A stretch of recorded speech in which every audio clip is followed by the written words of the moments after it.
Hello everyone, welcome back to my channel. My name is Zach, and today of course we're looking at some ECOMI, OMI, VeVe news as we do all day, every day at this point. Currently the price is obviously down by 4.1% at 0.003908 on the dollar, and then we have a low of 0.00389 and a high of 0.00414. Nothing changing right now, honestly. Don't expect anything to change at least for a week, as we expect to see hopefully a marble drop coming up very soon. We actually have spoken about this already on the channel, and in fact I even said about tweeting about it. I am on Twitter if you'd like to follow me and if you'd like to be kept up to date with what's happening basically before I post things to YouTube, because it's so much quicker to tweet, then please do follow me. We've already spoken about the marble thing that we've seen today. VeVe did retweet this video right here, which of course shows marble stuff, and already a few of you followed me very quickly, so I really appreciate the support already. That being said, today's video isn't necessarily about marble. I mean, it somewhat is, because we will be talking about marble and DC. Having said that, I want to have a look at one of Trevor's recent posts. Now, if you don't know who Trevor is lead content producer at ECOMI, and this is something that he tweeted very recently. It's that time of year when we start getting all those E3 announcements. Best time to be a fan, most stressful time for game developers. Now, Trevor's starting to find himself in an interesting place here, because at this point now, because he is the lead content producer, because he's also done an interview with Jake Gagan and all this other stuff, he is starting to become the guy who people look for Easter eggs, I suppose. And obviously I'm one of them. I'm definitely someone who definitely reads into his tweets at this point, like, you know, what does this mean? What does that mean? Etc, etc. But that being said, Trevor was actually asked about whether or not VeVe will be at E3. Jose asked VeVe versus demo, and Trevor responded, "Can't I just be a fan? Not everything is a VeVe tease, or is it? It isn't, but what if it was? It's not, is it?" And of course, I don't know. I know nothing about anything. Don't stress, easy ride, and let's see. Now, obviously, I'm not saying that this necessarily means that E3 VeVe is a thing. I do actually, if it isn't, if we're not seeing E3 VeVe and Trevor's just talking about his passion, I do feel a little bad for him here, but at the same time, it's sort of to be expected. At this point, anyone who works for VeVe is going to be sort of thought to be teasing stuff regardless. So I did actually have a look at the E3 schedule just to see if everything has been announced yet, because if everything had been announced and VeVe wasn't on the list, of course, then we would know whether or not VeVe is there. That said,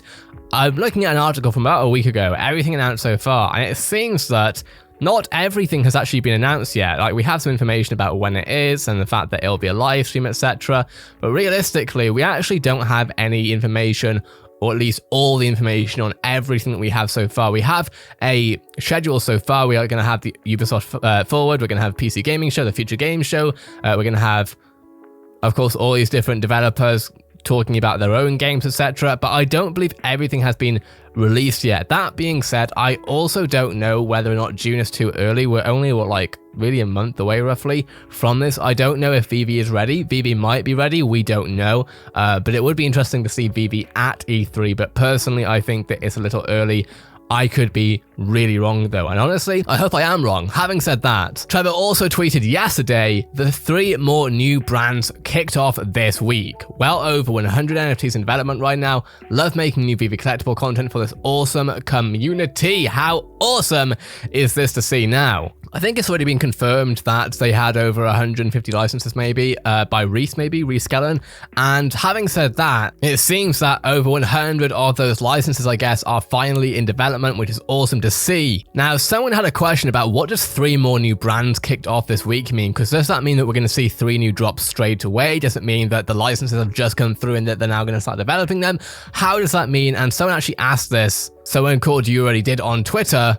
I don't understand. I thought there was only one brand, Dragon Girl or whatever. Are you saying 3 new brands signed up with VeVe this week, or 3 brands are being launched this next week?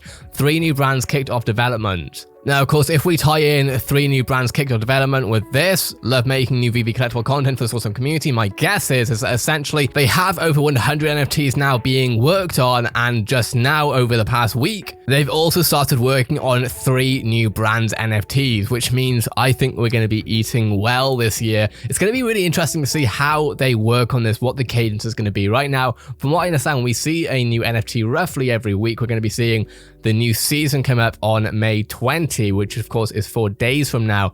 My wonder is, I suppose I'm looking at this like gaming and DLC purposes. You know, on certain games we know that, you know, every X number of days, every X number of weeks, whatever it might be, we see a new season, whether it be Fortnite, whether it be Valorant, Apex, etc. And with new seasons, essentially we have what would now, or at least what was previously called, I guess, DLC in those terms. What that essentially means, DLC is downloadable content. Essentially, it's new content. And I'm wondering, we can't really, how does it work that we're going to see one drop per week? Is that going to work? Is that going to happen? Because realistically, how many weeks are there in this year? I don't know. I think they're going to need to put more NFTs out per drop potentially if they want to try and fit in all of these different IPs. We actually spoke about this today. We looked at Alex Ross's video, which was retweeted by VeVe. Now, realistically, if we go through this, we see this whole entire roster of characters. Now, realistically, if we were to see a new character from the Marvel universe every single week,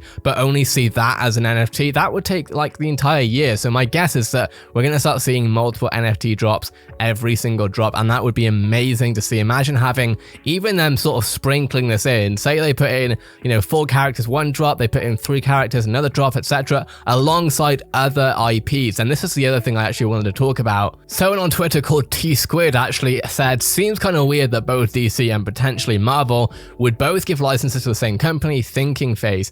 I had the same thinking, and then I thought the Netflix of collectibles. And if we go further, stunning point, but that should give an indication of how massive this could be. An impartial platform do all NFTs like a gigantic shopping center of all brands. Of course, I hope so. And James says there is plenty of money for both companies. I do think that VeVe could take this on.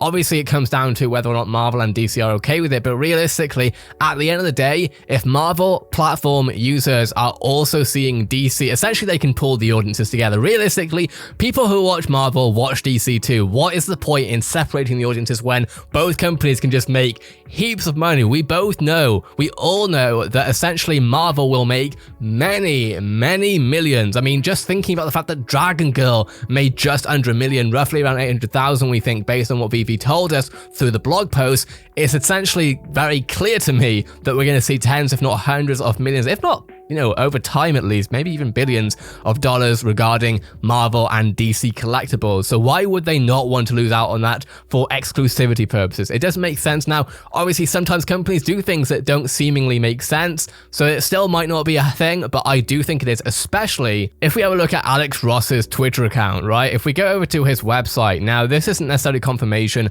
that we're going to see DC and Marvel on VeVe, but when we have a look at his shop, we can actually see that literally he has done work for both DC Comics and Marvel. Now, clearly, they must be happy for him to be selling this on the same website. So why would they not be happy with, realistically, VeVe making probably a lot more money than Alex will on his website? That's no hate towards Alex whatsoever. It's just that if VeVe becomes a mainstream platform, then I think it's a lot more likely that people will be on VeVe than Alex Ross's somewhat niche platform, essentially. The main point is that we do in fact see both brands literally one on top of the other. And I have a feeling that if the companies weren't happy with that, then they would have said something, and realistically, Alex probably wouldn't have them both on the same website if he wasn't allowed to. Something else I noticed though, looking at Trevor's replies, we actually have a tweet from Reem, ECOMI Reese. Stoke that fire, my friend, I'm just excited. So essentially, Reese, who is, I believe, the lead corporate communications, I believe, on ECOMI, has started his own account.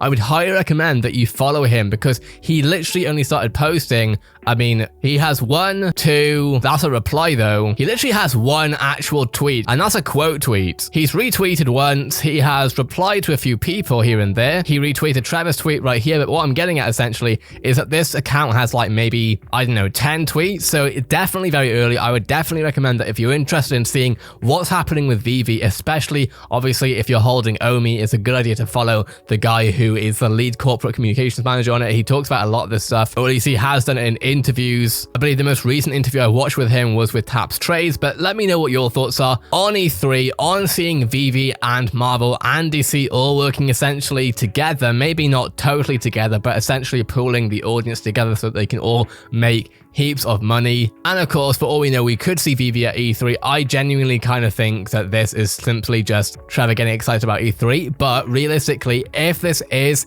him also teasing that we're going to see E3 VeVe stuff, and that obviously will be huge. I just hope that the app is ready for that, because if they start marketing it like that, to be fair, that could be an awareness campaign that then leads to engagement maybe months later. We could see that VeVe tries to move into the market later into the year as far as the mainstream market. Apologies for stuttering. I could see VeVe trying to maybe market to the general gaming audience in E3 just as an awareness thing, so people at least know or have heard of VeVe by the time then that influencers might be trying to sell it or whatever it might be. They'll at least be aware of it through a expo that realistically E3 does have trust. They're a well-known event, even though it's obviously losing a little bit of hype. Well, it is losing hype. The fact is that it's an established convention. I don't think that it's any bad really marketing VeVe at E3, apart from the idea of they might not be ready yet. But I'd love to hear your thoughts on this, and of course, as this goes on, we will see obviously this change. Right now I feel like we're just somewhat in a pointless time of even looking at this, because realistically